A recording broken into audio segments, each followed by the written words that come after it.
할렐루야! 반갑습니다. 요거 어색해요. 반갑습니다. 할렐루야. 할렐루야. 하나님께 영광이라는 말씀. 하나님께 영광 돌립니다. 할렐루야. 여기 보세요. 할렐루야. 하나님께 영광 돌립니다. 우리의 삶이, 우리의 지신 목적이 하나님을 영화롭게 하기 위해서 우리를 지었다고 소요리문답에 나와 있습니다. 하나님 이름을 영화롭고 영광 돌리는 삶이 우리 인생의 목적이 될 것입니다. 할렐루야. 하나님께 영광, 하나님께 영광, 하나님의 이름을 높입니다. 우리가 시편은 그 구약에 쓰여졌기 때문에 제사를 드렸어요. 성전에서. 바깥들이 있고 성소가 있고 지성소가 있잖아요. 성막에는 바깥들은 제사를 드리는 거고 짐승이 우리들을 대신해서 피 흘려 죽습니다. 죄를 대신 짊어지는 거예요. 짐승이. 그 예수님께서 골고다에서 우리를 위하여 십자가에서 피 흘리신 것과 같습니다. 속죄의 제사, 반드시 피 흘림이 없이는 사심이 없다고 했습니다. 그래서 하나님께서 그 아들 독생자를 이 땅에 보내셔서 우리 인간의 모든 죄를 짊어지시고 죽으셔야만 했던 그 언약, 커버넌트, 그 언약을 이루신 것입니다. 그 약속을 이루신 것입니다. 그 예수님께서는 우리의 모든 죄를 짊어지시고 골고다에 오르셨고 얼굴의 십자가를 지신 줄 예수님이에요. 그래서 우리가 이제는 우리의 모든 죄가 예수 그리스도로 말미암아 깨끗게 된 줄 믿습니다. 한 주 동안 지은 죄, 무언 죄들을 우리는 회개해야 됩니다. 회개해야 됩니다. 성소에 나와서 예배당에 나와서 구약에는 성소고 신약은 우리 오늘날은 예배당에 나와서 하나님 앞에 우리의 죄를 구할 때 우리 죄가 예수의 보혈로 말미암아 깨끗게 되고 하나님과 맡긴 다음에 무너지고 우리가 하나님께 영광 돌릴 삶을 살 수가 있는 것입니다. 성소는 바로 뭐에서 제사를 드립니다. 제사. 하나님 앞에 분향이 있고 떡이 있고 하나님 앞에 제사를 드리는 거예요. 성소에 들어가서 찬양을 할 수 있는 것입니다. 그러나 지성소는 들어가지 못해요. 지성소는 오직 대제사, 이 대제사장으로 오신 예수 그리스도만이 지성소에 들어갈 수가 있습니다. 대제사장으로 오신 예수 그리스도, 대제사장만이 그 지성소에 들어갈 수가 있어요. 그래서 그 법이라는 피가 깨끗해야만이 그 대제사장이 살아남습니다. 지성소에 죄를 가지고 들어가면 대제사장도 죽어요. 근데 예수님만이 틈도 없고 점도 없다는 것을 보여주는 것입니다.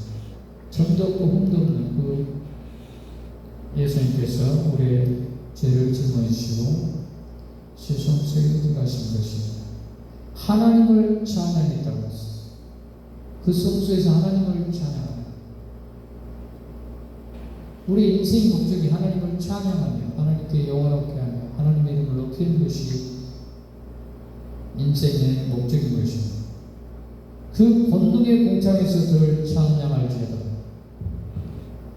이 우주 만물을 지으신 그 세계, 그 나라를 바로 하나님의 권능으로 그 공창을 만드셨어요. 저 별들과 저 은하수와 저 하늘에 있는 모든 태양계와 수금지와 목도 천해매 와 태양계가 있고 그 다음에 은하계가 있고 그 다음에 또 다른 세계가 있습니다. 하나님은 끝도 없는 저 넓은 하늘을 창조하셨어요. 우리 인간을 위해서. 인간을 창조하신 아담과 하와를 에덴 땅에서 주신 목적은 거기서 하나님께 경배하고 하나님을 예배하기 위해서 하나님을 창조하셨어요. 가정을 주셨어요. 그리고 오늘날 많은 가정들이 깨져버리는데, 그리고 예배를 드리지 않는 것은 이거는 하나님의 창조의 법칙에 어긋나는 것입니다. 하나님은 가정을 지으신 것은 하나님을 예배하기 위해서 가정을 지었다.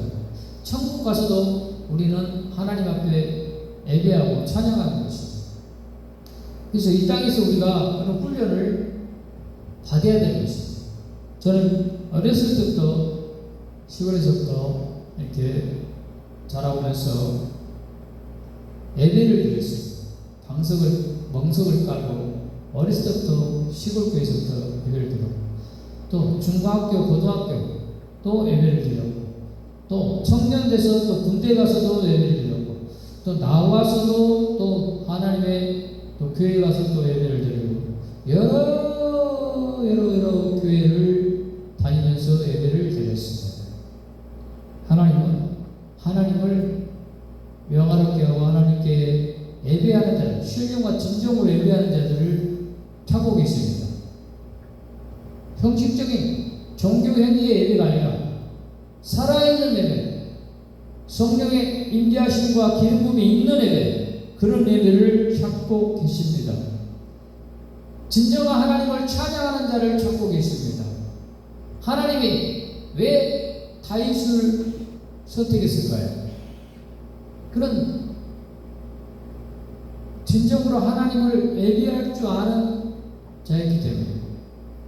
그는 목동이었지만 그는 광야에서 하나님을 찬양하며 하나님께 영광을 돌리며 하나님의 이름을 높일 줄 아는 그런 자였습니다.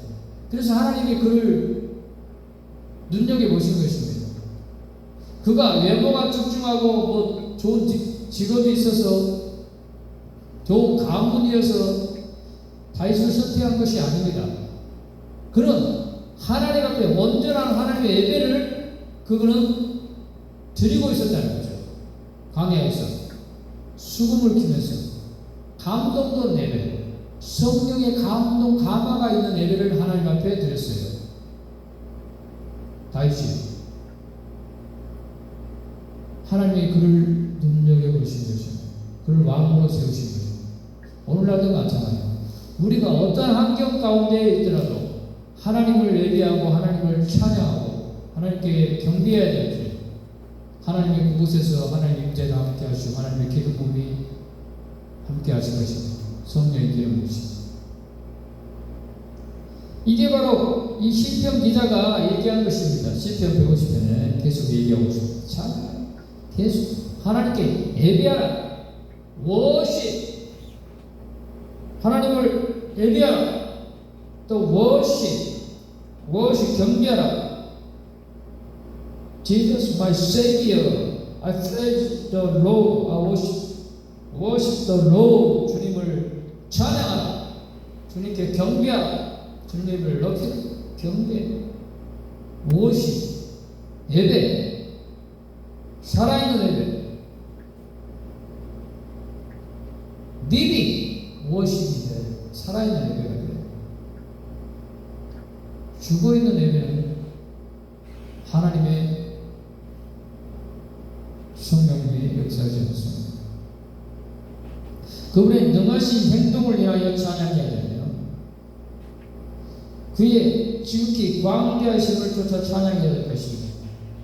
하나님의 능력, 권능, 우주에 나타나 있고 이 자연 만물에 하나님의 능력이 나타나 있습니다. 마음을 통해서 하나님을 창조주를 발견하지 못한 사람은 참으로 어리석은 사람이 아닐 수가 없습니다. 이 자연 만물을 통해서도 우리는 하나님을 발견할 수가 있는 것입니다. 우주 비행사가 최초의 암스터인가요? 달나라를 착륙했을 때 그가 가장 먼저 창조주 하나님을 위대하심을 그가 대단하다고 말하고 있습니다. 우리 인간이 아무리 발로 뜨고 가도 달나라 또 화성 여기까지 가기 힘들어요. 지금 기술은. 근데 하나님의 세계는 이 차원이 다른 세계이기 때문에 빛들로 다 만들어졌어요. 그 빛의 속도로 움직이는 것이죠. 하나님의 수종들은 천사들과 사자들은 이 빛으로 움직여요. 빛으로. 그래서 얼마나 그 빛이 빠릅니까? 말할 수 없어요. 그 빛은 얼마나 빠른지 천사들이 금방 여기에 나타났다가 금방 저기 반대편의 우주에 금방 나타나요. 0.몇 초 사이에 움직여버려요. 그 빠른 속도를 어떻게 누가 가히 우리가 상상할 수 있습니까? 응? 인간이 죽으면 영혼을 하나님을 믿고 죽은 자들은 영혼을 데리고 천국으로 가는데 빛의 속도로 가버려요. 그래서 태양보다도 빨리 가버려요. 금방 가버려요. 근데 인간이 만든 이런 비행기나 제트기로도 그렇게 하나님의 속도를 따라갈 수가 없어요. 우리 하나님은 그와 같은 능력을 갖고 계신 분입니다. 인간은 하나님 앞에 자랑할까 교만해서는 안 되는 것입니다. 항상 하나님 앞에 겸비하고 자기를 낮춰야 됩니다. 그분의 광대하심을 항상 찬양하고 또 악기를 가지고 하나님을 찬양해야 되는 것입니다. 우리가 악기를 다룬다는 것은 엄청난 큰 능력인 것입니다. 하나님의 지혜인 것입니다. 우리의 지혜로 이 악기를 다루는 것이 아니라 하나님께서 음감과 영감과 오감을 주셔서 우리가 이 악기를 다루는 것이에요. 그래서 하나님께 감사를 드리고 우리에게 이런 은사를 주신 것에 대해서 감사를 드려야 돼요. 그러니까 악기를 다루면서 하나님을 찬양하면 그 기름 부음이 더 강력하게 오는 것을 느낄 수가 있습니다. 성경에서 말하는 나팔 소리로 찬양하며 비파와 수금으로 찬양하며 나팔은 경보의 나팔입니다. 경보 전쟁을 나갈 때 마바바바바바바 이 신호가 있어요. 나팔은 신호를 해요. 그리고 먼저 좌편이 먼저 공격하는 거 우편이 공격을 나팔로 신호를 해요. 신호. 예수님 오실 때도 이 나팔이 선선하게 나팔이 울려버린다고 했어요. 빠바바바바바바바 나팔이 오 울려 퍼지면 예수님이 재림을 하실 때 나팔로 오시는 것입니다. 그 소리입니다. 모든 인생들이 나팔을 깨우는 것입니다. 깨우는 비파와 수금은 사람의 심령을 막 움직입니다. 사람의 심령을 막 엄청나게 이 마음을 동요시켜요. 감동을 시켜요. 비파의 수금. 여러분 바이올린이 얼마나 사람의 마음을 막 감동을 시키고 마음을 그냥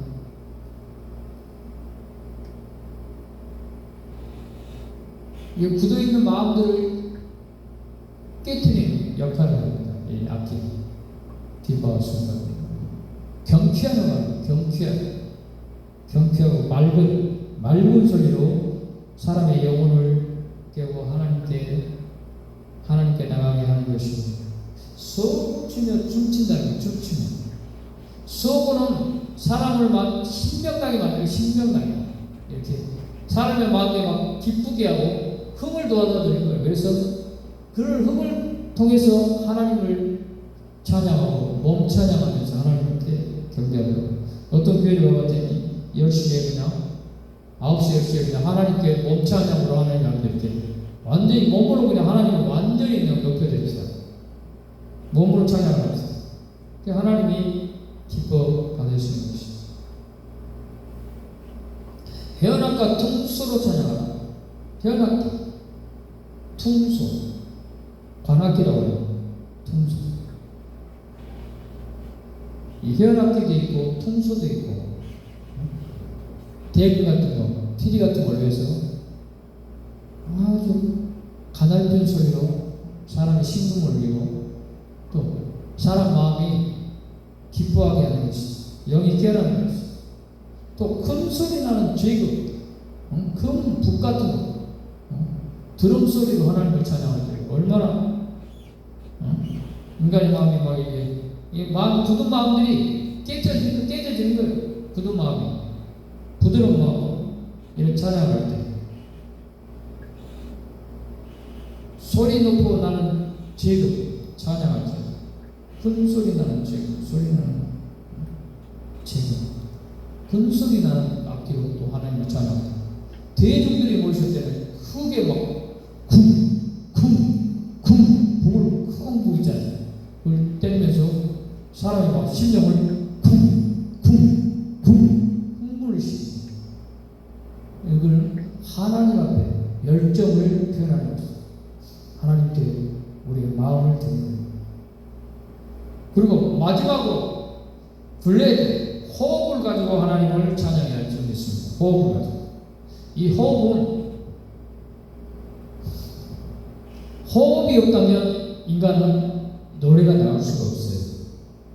반드시 호흡을 통해서 좋은 목소리가 나옵니다. 그래서 성대가 결절되고 목이 좋지 않고 또 코가 비음이 많으면 좋은 소리가 나오잖아요.